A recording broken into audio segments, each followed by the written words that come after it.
Bonsoir et bienvenue à cette émission spéciale de Noël de la Revanche des Nerds. Aujourd'hui, on célèbre le début d'une des plus belles traditions du temps des fêtes, le magasinage de Noël! Avec entre autres Pascal Forgette, qui a plein de suggestions de gadgets à nous faire. Salut Pascal! Salut François-Étienne! Et il y a aussi Jean Fournier qui nous propose cette année d'acheter un robot à Noël. Salut Jean! Salut François-Étienne! C'est vrai que le magasinage de Noël, c'est une belle tradition. C'est un des plus beaux moments du temps des fêtes. On se retrouve avec une personne qu'on aime, nous-mêmes, et même ça nous arrive d'offrir à ce nous-mêmes un joli petit cadeau. C'est le genre d'expérience qu'on vous propose avec François-Dominique Laramie, qui a plein d'idées cadeaux pour les gamers. Salut! Joyeux Noël! Et aussi Mathieu Graton, qu'on envoie en mission aujourd'hui. Salut Mathieu. Allô? Ben, va travailler. Et là, Joël Chagnon m'attend dans son carrosse. Découvrez les joies du cyberachat. Le cyberachat! Je m'installe.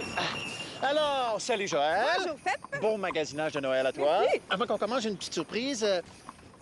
Tu reconnais? Oui, je C'est- reconnais. C'est du gui. Je sais pas si tu connais la tradition. Bien que je te donne du gros rouge à lèvres sur tes joues.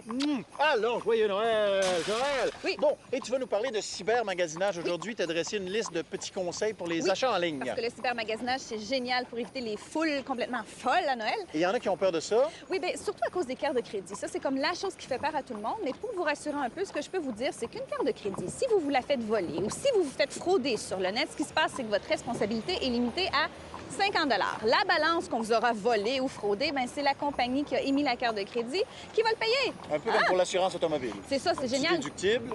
Non, c'est pas très gros, 50 $. Donc, Ben on oui. peut se permettre de se faciliter la vie et c'est pas trop inquiétant. Si vraiment ça vous dérange trop, l'autre option, c'est d'opter pour PayPal. Donc, on peut donner son numéro de carte de crédit à PayPal et après, on paie via son compte PayPal. Ce qui fait que c'est seulement PayPal qui connaît notre numéro de carte de crédit. Ça évite qu'il circule un peu trop sur le net. D'autres petites précautions de base aussi s'imposent. Et là, je vais te demander de tenir Je vais cette magnifique tenir boule cette boule magique. dans laquelle on va comprendre ce que j'explique. En fait, ce que vous devez regarder sur un site, c'est que sur la page de paiement, ça soit indiqué HTTPS et non pas juste HTTP, parce que le petit S, ça indique que le site est sécurisé. L'autre petit truc à regarder, c'est s'il y a un cadenas sur votre furteur, soit en haut, soit en bas, ça dépend des furteurs. Il faut bien s'assurer que le cadenas est fermé. Ça indique que le site est Sécurisé, encrypté. oui, Voilà. Tu peux baisser les bras. Merci. La seule chose qui est dommage, en fait, ce ne sont pas des conseils infaillibles parce qu'il y a certains programmeurs qui y pensent pas et qui font en sorte que la page de paiement est comme encapsulée dans une autre page web. Et ce que ça fait, c'est qu'on ne peut donc pas voir le petit cadenas ou le HTTPS. Donc, ça pourrait être une page de paiement qui est sécurisée, mais on n'arrive Mais pas on ne à peut pas le savoir. ou pas. Souvent, ces sites-là, par contre, ce qu'ils vont faire pour vous sécuriser, ils vont mettre un sceau de certification, donc une petite image qui dit « Ah, ce site est approuvé par VeriSign, donc ça prouve que c'est sécurisé, blablabla. » Si on achète aux États-Unis Oui. des frais de douane, à quel montant, à quel frais on peut s'attendre? D'abord, reprends ta bouboule. Oui. Donc, si on achète aux États-Unis un cadeau, alors si ça coûte plus de 60 $, on paie des frais de douane. Sinon, bien, on n'en paie pas. Tu peux rebaisser ta petite bouboule. Sauf que, en fait, j'ai acheté très souvent des trucs sur Internet qui valaient plus cher que 60 $ et je n'ai pas payé de frais de douane. Donc, je crois que tous les paquets ne sont pas vérifiés systématiquement, ce qui fait que vous pourriez ne pas en payer, même si vous devriez en payer. D'autres petits trucs. Acheter idéalement sur des sites canadiens. Hein? Ça coûte moins cher de frais de livraison et des fois, il y a des sites américains qui surchargent un petit peu trop. Regardez toujours, lorsque vous apprêtez à payer sur la page de paiement, là, regardez le nombre de jours de livraison, le nombre de jours ouvrables. Et pour ce nombre de jours-là, rajoutez quelques jours de backup, comme on dit en bon On français. veut recevoir nos cadeaux à Noël et non pas... C'est ça, pour l'avoir le 24, parce que quand vous faites votre commande, bien, c'est envoyé à l'entrepôt, etc. Donc, il y a un petit peu de temps qui excède juste le temps de transport qui est officiellement annoncé. Et finalement, essayez de centraliser vos achats à la même place, parce que des fois, si on achète jusqu'à un certain montant, on a la livraison gratuite. Et on peut aussi préparer nos achats, dans le fond, acheter en ligne et aller chercher la marchandise Absolument. sur place. Il y a certains sites québécois qui font ça, Best Buy, Bureau en gros. Donc, vous n'avez pas de frais de livraison, mais vous vous évitez la cohue des foules, donc c'est génial. Bon magasinage. Merci. Est-ce que tu as commencé, toi, ton magasinage de J'ai Noël? acheté 3 cadeaux en ligne déjà. En ligne déjà? Oui, monsieur. Parfait. Je suis le Père Noël! Qu'est-ce que vous aimeriez recevoir comme cadeau technologique? Une télé Un DVD, un DCD, là, un CD. Là, Un CD, pour écouter DVD, CD, DCD. Des écouteurs qui font le lien sur les télévisions, là, tu sais, quand ta blonde adore, là, pas à déranger la nuit, là, tu te mets des écouteurs qui relient avec la télé, là. Mais c'est le fun des fois de déranger sa blonde la nuit. Oh, ouais, pas... Faites donc le petit ho-ho. Il y a tout ça dans le micro. Quand regarde pas ça, un lecteur, par exemple, un DVD, l'LG, là, que j'ai vu Looking Good, là, 732 haute définition. Cadeau technologique, un grand écran plasma, je sais pas. Tu veux-tu tenir la main au Père Noël, ce gars? Donne-moi la main. Hein?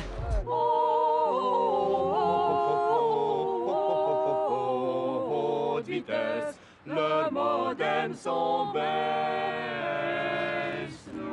Ah, et Pascal Forgette, bon magasinage de Noël à toi. De Noël. Tu t'es laissé inspirer par notre chorale Tech Noël. Tu nous parles d'Internet haute vitesse sans fil. Sans fil. Ah ah! Et c'est pour ça, regarde le petit sapin de Noël moderne que Jean ici dans les mains, cette petite pyramide triangulaire. C'est un modem qui capte le signal Internet qui est diffusé par Bell et permet de l'utiliser n'importe où, soit dans un café Internet qui n'a pas encore Internet dedans, ça existe, ou encore chez ma tante Ginette. Ma tante Ginette, personne ne veut y aller parce qu'elle n'a pas Internet chez eux. Fait que là, les enfants ne peuvent pas aller sur Internet pour s'amuser, chatter avec leurs amis. Puis toi, tu peux pas prendre tes courriels bien importants du temps des fêtes. Donc c'est ça, c'est le service nomade de Bell. Service nomade de Bell. C'est un petit modem que tu branches dans une prise électrique. Donc, c'est sans fil, mais ça prend au moins un fil pour l'alimentation électrique. Et ça prend un deuxième fil qui est ici pour relier son ordinateur au modem. Donc, une fois que tu as ça, tu as Internet jusqu'à 3 mégabits par seconde, c'est-à-dire l'équivalent de ce que tu as en connexion filaire à la maison, mais tu peux l'avoir partout, dans les grands centres urbains de Montréal pour l'instant, mais il y a de l'espoir pour les rangs et les campagnes. Évidemment, le service va s'étendre un peu partout. C'est comme la téléphonie cellulaire. Avec le temps, on risque de pouvoir se connecter sans fil. Si on veut être encore plus sans fil, Pascal, on se rajoute un routeur au bout du fil. Ben oui, là, si on a un routeur sans fil au bout de son modem sans fil, on est vraiment sans fil allègrement. Parfait. Je l'essaye ici. Deuxième façon. Tu te promènes, tu as ton Internet haute vitesse sans fil, mais voilà, ton ordinateur portable est mort. Oh. Et là, tu n'as pas de prise de courant, puis tu as absolument un courrier. Leur Internet est mort. Ben oui. Bon, eux autres, ils n'ont pas Internet haute vitesse. Oui. Tu as absolument un courriel à envoyer. Tu as besoin de charger. Tu as besoin de le charger. C'est pour ça que tu peux prendre avec toi le Juice, le iGo Juice. Tu as là-dedans assez d'énergie pour charger un ordinateur portable. Donc, c'est pas seulement pour des petits accessoires, même si tu peux aussi charger ton accessoire portable avec, comme des iPods, téléphones cellulaires, iPad. Il y a plusieurs embouts qui viennent avec. Tu as des embouts qui viennent avec. C'est pour ça que tu n'as aucun bouton dessus. C'est l'embout qui fait le travail. Tu choisis l'embout pour ton appareil. C'est vrai qu'il y en a plusieurs? Donc, ben oui, puis ça, c'est juste une partie des embouts. Il s'en fait pour à peu près tous les types de portables et à peu près tous les accessoires portables. Donc, le jus qui rentre dans le iGo Juice vient d'où? Tu le prends de ta prise murale ou encore d'une prise pour voiture. Ça vient dans un joli petit étui de voyage dans lequel tu peux stocker tous tes embouts. Ils vendent vraiment une gamme très complète d'embouts. Tu as un autre type. Ça, c'est 150 $ le iGo Juice. Donc, c'est pas donné et ça charge les portables. Tu as des trucs qui sont moins coûteux. Celui-là coûte 30 $ et ça charge que les petits appareils. Donc, on parle des téléphones portables ou les palmes. Ça vient avec 2 piles AA au lithium. Je trouve que 30 $, c'est quand même assez cher. Surveiller les promotions, ça risque d'être beaucoup moins cher. Mais ce qui est le fun, c'est que si ton téléphone est mort, tu arrives chez ta parenté, tu vas annoncer ton arrivée ou tu annonces ton retard, bien... Il y a moyen d'avoir un peu d'énergie. En moins de 1 minute, tu peux faire un appel et puis rassurer tout le monde. Et en terminant, Pascal? Et en terminant, bien, Jean à l'oreille ici, ce n'est pas un accessoire de mode, c'est le nouveau iPod Shuffle. Il est vraiment minuscule, il faut le voir pour le croire. Et là, certains vont dire, il y a des lecteurs MP3 qui ont plus de fonctions et qui sont moins chers. Tout à fait d'accord avec vous, mais pensez à quelqu'un qui est technoïde. Le fait que vous puissiez le brancher dans un ordinateur, synchroniser avec iPod et avoir de la musique sans fonction compliquée, ça va faire plaisir à bien du monde et leur permettre de jouir des MP3. Et la capacité est quand même assez importante. 250 chansons, je pense que ça en fait des albums de la bottine souriante. Et bien, ça fonctionne très bien. Puis j'entends des gens qui font comme « Ah oh non, la bottine... » C'est correct, la bottine souriante. Bien, merci beaucoup, Pascal Forgette. Bon magasinage de Noël à toi. Je vais le perdre ici. Bon magasinage de Noël à toi aussi. Bon magasinage à vous, magasinage. Bon magasinage. Jingle bell, jingle bell. C'est chez le Père Noël. Je peux vous parler 2 secondes? Non. Lui, il veut me parler, mais il ne sait pas comment me l'exprimer dans son visage. What would you like to receive at Christmas? I don't know, maybe the Wii. Nintendo Wii. Le Nintendo Wii PlayStation 3, ça te... Bonjour. Oui, allô, ça va bien? 2-0 pour Nintendo. On le danse. Encore une fois, 3-0 pour Wii. C'est un faux Père Noël. Même de trou. Ho, ho! Ho, ho, ho! Téléspectateurs, c'est l'heure de faire la pause, mais reviens-nous pour la suite tout à l'heure. Si vous avez un commentaire sur l'émission, vous pouvez joindre le service à l'auditoire de Z-Télé par courrier, également par téléphone au système ATS et bien sûr via le site ztele.com/RDNerds.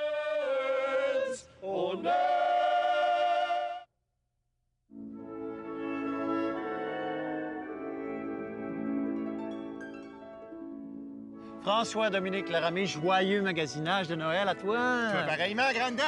Alors, t'as préparé un conte de Noël pour les gamers du monde entier. Tout à fait.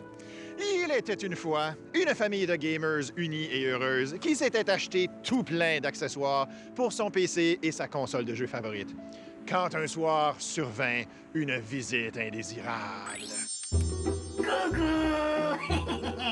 Noël approche, puis vous avez pas fini votre magasinage. C'est pas grave. Il y a plein de monde qui sont allés magasiner eux autres. Faites comme moi, puis servez-vous chez eux. Oh! Que vois-je là? Un beau lecteur de HD DVD pour la Xbox 360. Il y en a qui auraient été contents si j'étais pas venu.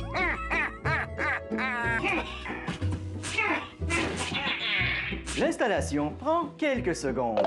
Il suffit d'insérer le disque qui contient le logiciel pilote dans la 360, de raccorder le lecteur à la console avec le câble USB inclus. La console s'occupe ensuite d'aller chercher les mises à jour sur Xbox Live.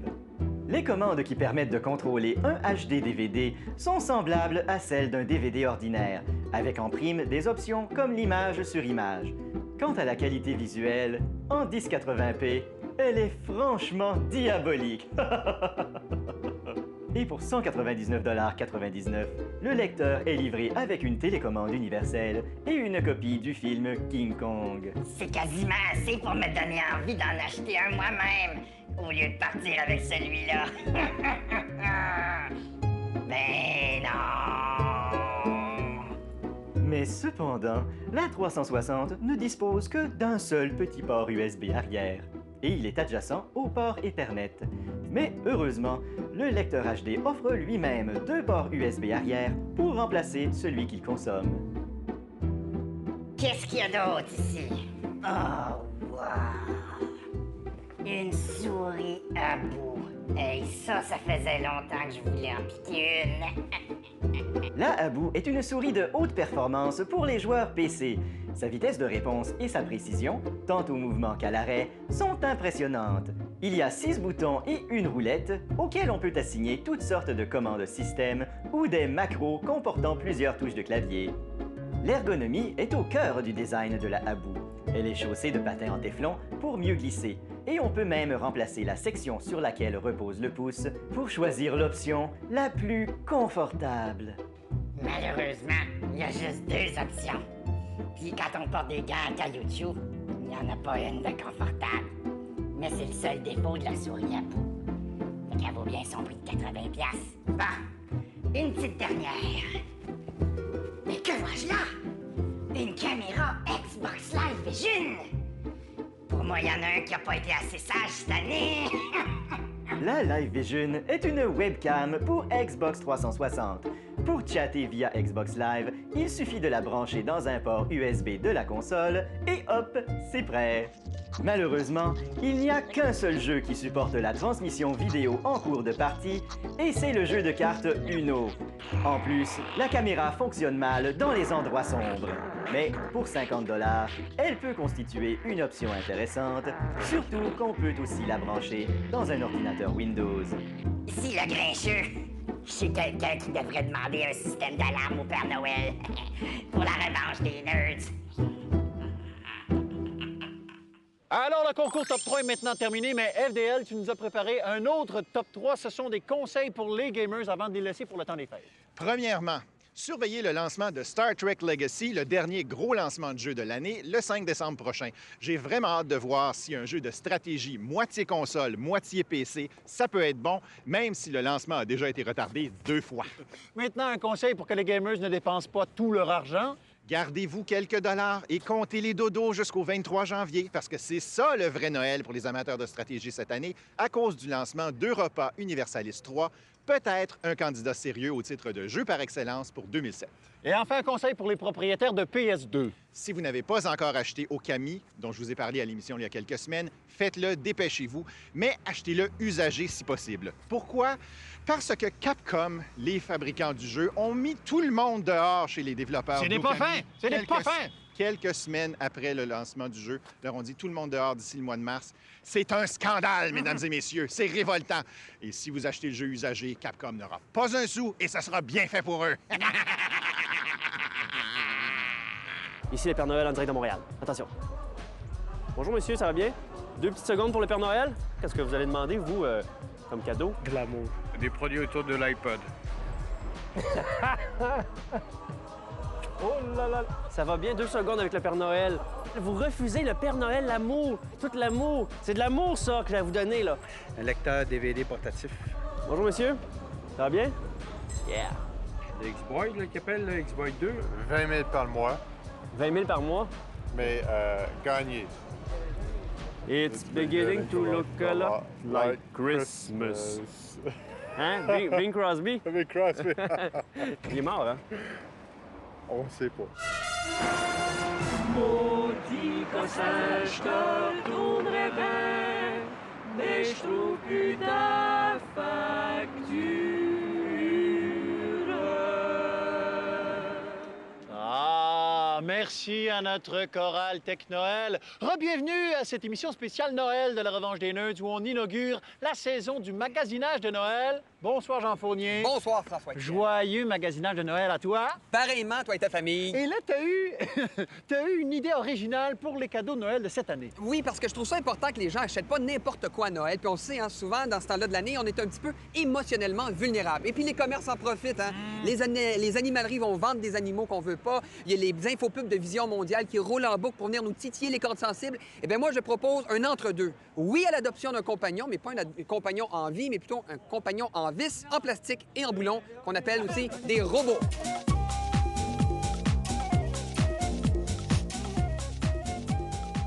Nous avons mis sur pied RoboShop en 2003 pendant que j'étais encore étudiant à l'ETS pour devenir ingénieur robotique. À ce moment-là, j'avais déjà commencé à construire des petits robots mobiles, mais je me suis aperçu qu'il fallait toujours commander les pièces spécialisées à l'extérieur du pays, puis qu'il n'y avait pas de robots kit encore au Canada. Monsieur Tremblay et ses collègues roboticiens se sont donnés comme mission d'être les intermédiaires idéaux pour unir les robots aux humains. Leurs services de consultation, de vente et de support technique sont entièrement consacrés à la bonne santé des robots en famille d'accueil. Là, je suis avec RoboSapien V2. C'est le plus grand de la tribu. Il mesure 24 pouces de haut. Puis il parle anglais. Il est capable de faire plein de choses, des arts martiaux, de danser, aussi des capteurs infrarouges. Est-ce que tu veux un petit peu d'huile? Tu peux partager avec tes amis? L'adoption d'un robot est simple. Visitez leur site web pour découvrir les petits êtres mécaniques qui vous attendent.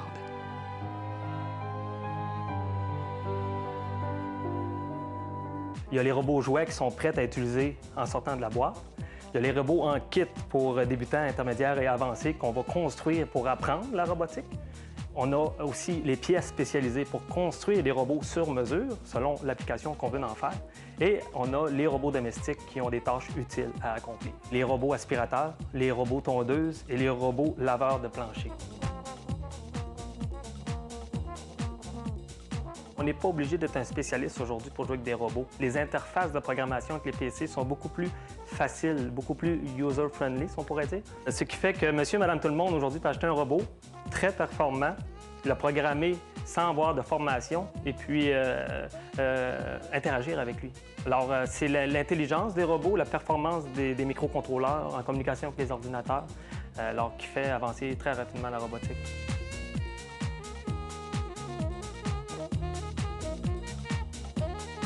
D'ici 10 à 15 ans, les robots seront aussi répandus que les PC ou les cellulaires. Ils vont être en communication avec l'intelligence de la maison. Et puis, ils vont pouvoir mieux contrôler leur environnement de cette manière-là.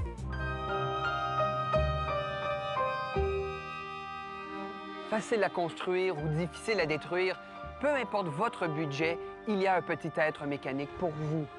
Ne laissez pas un robot rouiller sur les tablettes. Même moi, j'ai pas pu résister. Envoie Vieta! Où c'est que tu penses que tu t'en vas? Vieta, l'auto est par là. Tu vas pas me faire un dégât dans l'auto, toi? Let's go.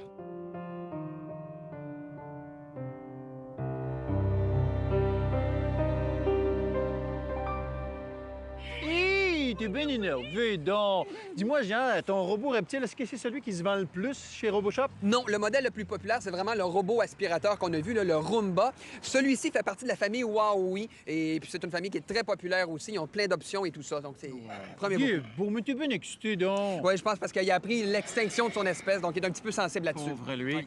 Et le gars dans ton reportage semble assez enthousiaste. Il pense qu'il va y avoir des robots un peu partout d'ici une quinzaine d'années. Est-ce que lui-même veut ouvrir des nouvelles succursales? Ah oui, vraiment, il voit les RoboShop comme le futur de Future Shop. Il dit qu'il va en avoir à grandeur du pays. Il va avoir des milliers d'options de robots de toutes les couleurs. Bon, mais va calmer ton reptile, le pauvre petite bête. Oui. Ben oui.